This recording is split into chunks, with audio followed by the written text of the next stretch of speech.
snow on the ground with more on the way. I'm going to walk you through an active weather pattern that puts more snow in our forecast.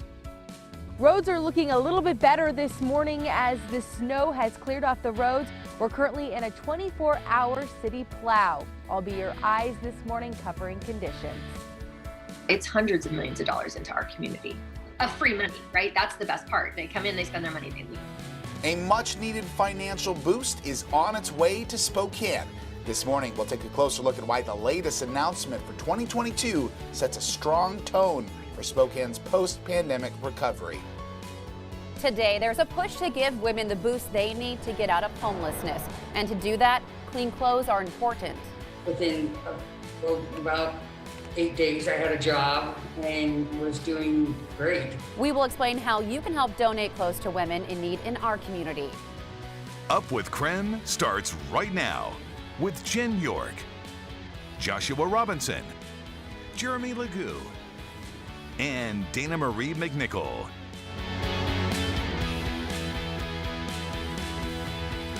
Well, good morning. Welcome to Up with KREM. This morning we have some tail-wagging news. We do want to congratulate Schweitzer Mountain Avalanche dog Murphy and her trainer Lee. They both passed their certification. Murphy can now use her nose to sniff out anyone in danger. Very cool. You might remember Murphy, by the way. We first introduced you to her in December 2019 as she was starting her training. Oh, so cute and doing great things. We like that on our Tuesday morning, right? Yeah. And we love our Avalanche dogs, of course. They're here to keep everyone safe, so well done. I know it's a lot of work, too, not only for Murphy, but for her trainer, Lee, as well. Oh, absolutely. Those guys, they go through it all so they can save lives, and I think that's about as cool as it gets. Yeah, so if you see them up on the mountain this weekend, give them a little hello and congratulations. Oh, for sure. Going to go out of my way to be like, Murphy, you're famous. Hi. I know. It's hard that they're working. Sometimes you just want to pet them, right? But I know, right? Same hey. with police dogs. I'm like, I bet you he wants to scratch behind the ear. Absolutely. So well done to them. Congratulations to Schweitzer Mountain, of course. Probably very popular right now, Jeremy, with all the snow that we've been seeing over the past few days. Yeah, and some of the avalanche danger we've been monitoring as well. We still have some of that up and over the Cascades, so Snoqualmie Pass is closed. But taking a closer look near home, we picked up a bit of snow yesterday. We're taking a look downtown where we got about 3.5 inches of snow early yesterday. And across the region, temperatures hovering around 20 degrees means all the snow from yesterday is still here, much unlike our recent weather patterns where we get the snow and then it melts about as fast as it arrives. This one's going to stick around, and we have more snow in the forecast today for a lot of the areas you see shaded in purple. That is going to be a few inches at best. That is what we are expecting, but just know it's still coming down. We're seeing a little of it early on this morning. I think we could see a flurry or two here in Spokane, but for the most part, down in Pullman, down in Moscow, and up in the mountains of Idaho and up and over the Cascade Crest. We are going to continue to watch that snow. I think later on this afternoon is our best shot of getting some flurries here in Spokane. I think really Spokane Valley and then areas east have a much better shot at seeing a light dusting of snow. Here in town, I've committed to not getting the shovel back out after I shoveled everything yesterday. So I'm going to say that's the case for us in Spokane. Maybe a light dusting, not enough to sweat bringing the shovel up. But if you like a perfectly clean driveway, maybe get ready for it. Temps go from near 20 this morning to up near 30 degrees later on this afternoon with that possibility of a few flurries. I think we wouldn't even notice anything sticking if it weren't for the fact that we already have snow on the ground, and a lot of our driveways still have that light little layer of snow that you just can't quite get off when you're shoveling. You know what I mean, Jen?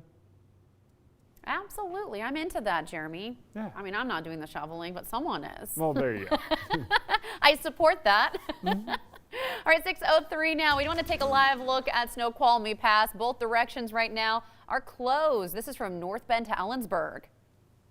Yeah, with heavy snow and high avalanche danger, the State Department of Transportation says the pass will stay closed until at least 8 a.m. today. Now, crews have been busy around the clock clearing that snow as much as possible and doing as much avalanche control work as they can.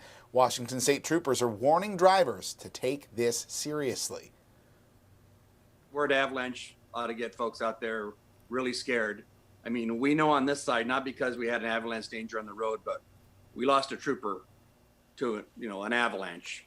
He was out skiing, on a snow bike, was an expert on this, and it just caught him off guard. So we're hurting because of that. Now he's referring to Trooper Steve Houle. He died last week in an avalanche. His memorial is set for this Saturday, but due to COVID restrictions, attendance is limited to family and only invited guests. That will be live streamed from Ellensburg. Now this morning we want to let you know of several school closures we have throughout our area as the snow continues to delay school openings today. Now on remote learning today include the Pullman, Moses Lake, St. John Endicott, La Crosse, and Moscow charter schools. Now Garfield Palouse schools will also have a 2-hour delay, and buses will use only paved roads today. There will be no preschool, no breakfast, and no 0-hour classes offered. Meanwhile, a Soton-Anatone school district will also be on its own 2-hour delay. Keep your eyes right here on Up with KREM all morning long. We'll keep you updated on the latest. Plus, you can check out KREM.com. Of course, this morning we are dealing with another round of freezing temperatures, meaning that snow this morning not going anywhere. Dana Marie McNichol is joining us live this morning with a look at the roads. Hi, Dana Marie. How's it looking out there? Hi, Jen. It's not too bad. And for those at home, if you don't have a cup of coffee yet, grab one with me while we look at the road conditions. I'm here on Mission, kind of bordering Spokane and Spokane Valley. And as you can see, those commuters are making their way down the road at a good pace. These are actually some of the best road conditions I've seen so far this morning. Now, there is a 24-hour plowing all-city plow going on right now. About 2 more days, the city says, until it's going to get all wrapped up. They did residential streets last night, so you are going to start to see those streets get more clear as the day goes on. But as Jeremy said, we're in freezing temperatures, so of course that still means some ice. We saw some de-icer on the roads as we were traveling down here on Mission Avenue. So the city is pre-treating those roads to make sure whatever was left over yesterday doesn't freeze over and make those really slick conditions. Now, other areas, there were some patchy snow still on the roads where it made it hard to see the line, so I just want you to look out for that. But here, it looks like cars are maintaining speed pretty nicely. It's chilly this morning. You might still have some snow in your car from yesterday if you didn't make it out because you had the day off. But what Jeremy was saying, we might have a little bit more dusting, but for right now, roads are looking really good here on Mission Avenue.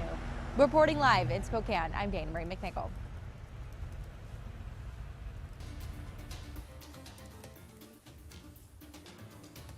Well, today we take our first look inside of the podium at Spokane. Of course, we're going to take a look at your screen right now, and you can see the latest look from just outside of the venue yesterday.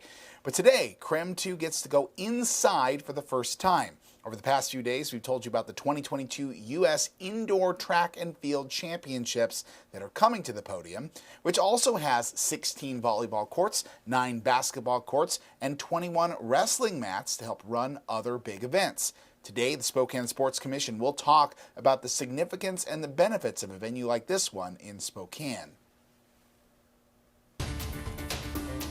Today, 4,000 COVID-19 vaccine appointments are set to open at the Spokane Arena. Scheduling will open at 5 p.m. Patients can book an appointment online through the Chaz Health website. They can also call 509-444-8200 to book those appointments by phone. This week, the arena is offering both first and second doses of the vaccine, and the mass vaccination clinic uses the Moderna vaccine. Its booster shot should be administered 28 days after the first dose. In North Idaho, all COVID-19 vaccine appointments are full right now. New appointments open tomorrow at 9 a.m., and you can make those appointments through the Panhandle Health District website. You can also call a hotline phone number for help. You can see that number at the bottom of your screen. Of course, for more information on vaccinations in both Washington and Idaho, you can text vaccine to 509-448-2000. Time now for your morning rush. More news in less time. Today, a Washington congresswoman is pushing for home COVID-19 rapid tests. She says it could reopen businesses and schools. Now, each home test comes with a nasal swab, a container of solution, and a testing strip. She says with the government's help, rapid testing strips could cost about 70 cents each. Now, if you feel like you're spending a little more to fill up your gas tank this week, you're probably right. Across the country, gas prices are up about 5 cents from a week ago. Now, in Washington, the average is about $3 a gallon, and in Idaho, the average price is about $2.40 per gallon. Higher oil prices are behind the increase, as U.S. crude could soon top $60 a barrel for the first time in nearly a year. Well, this summer, Pig Out in the Park is set to make its return to Spokane. The Food and Music Festival will take place September 1st and run through September 6th. Organizers made that announcement yesterday, and they are working with the city, county, and state authorities and abiding by safety guidelines. Well, that's your morning rush. More news in less time. You can let us know what's happening in your neighborhood by using the hashtag #UpWithKrem on social media. Well, the U.S. Indoor Track and Field Championships are coming to Spokane in 2022. Coming up after the break, we learn what the announcement means for Spokane's post-pandemic recovery. And we are eventually going to get warmer. I promise. Today, we're down below freezing, but in the days to come, warmer weather is on the way. By this weekend, we're warm enough to start melting a lot of the snow you see on the ground.